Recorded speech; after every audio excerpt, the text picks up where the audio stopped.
Welcome to this week's technique tutorial.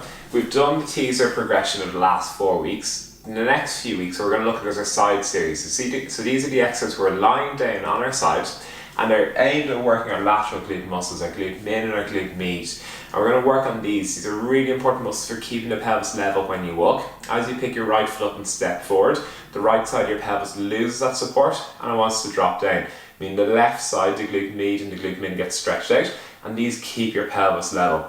So it's really important that we keep the pelvis level as you walk and doesn't tilt up and down side to side, puts excessive pressures on the lower back. And we're going to work on these exercises for the next few weeks. We're going to give you a few little technique tips to make them even better and focus on the glutes even more and take any stress away from the obliques and really target those lateral hip muscles. Coming on to your side now, so we're going to lie down. The setup for these exercises is always the same. We lie down on our side, put our hand under the block, rest our head on to our block, our back is lined up with the back of the mat, there's a little bend at the front of the hips and our feet come down to the front corner of the mat. What we're looking to do here is if you put your hand on your hip, you feel a little bony point at the front, your index finger should be on that and your thumb wraps around the back. That's the top of your pelvis. Now what we want to do is keep your pelvis as still as we can. Your pelvis is moved by your obliques and we don't want that to happen. We don't want these muscles here working. What we're looking for is the lateral hip muscles down here. So what we want to do is hand onto your oblique muscles and we're going to start with just the leg lifts. You lift the top leg up 1 foot into the air and then back down.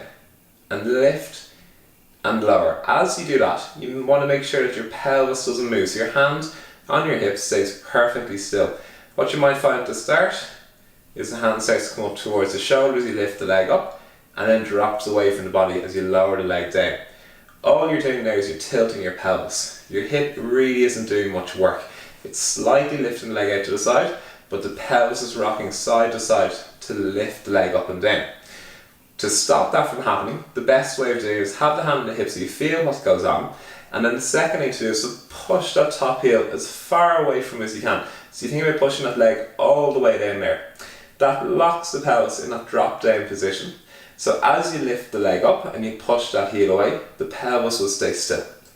That means you get all the work focused onto those lateral glute muscles, the glute min and the glute med. And this is what we want to do for these exercises. We push that top heel away. As you lift the leg up, you keep pushing it away as far as you can, aiming to keep your pelvis as still as you can.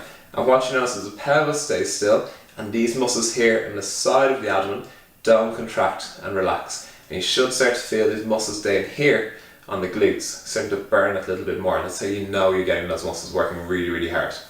Over the next few weeks, we're going to start to look at slight variations of this into our little circles, how we do that exercise, into our big circles and what to look for there and what moves that happen at the pelvis, and then our cycling forward and backwards. So we're going to develop through them and then we're going to start to bring this one into the plank, side plank positions. And this is where we start to use our body weight, not just the weight of the leg here to lift up and down.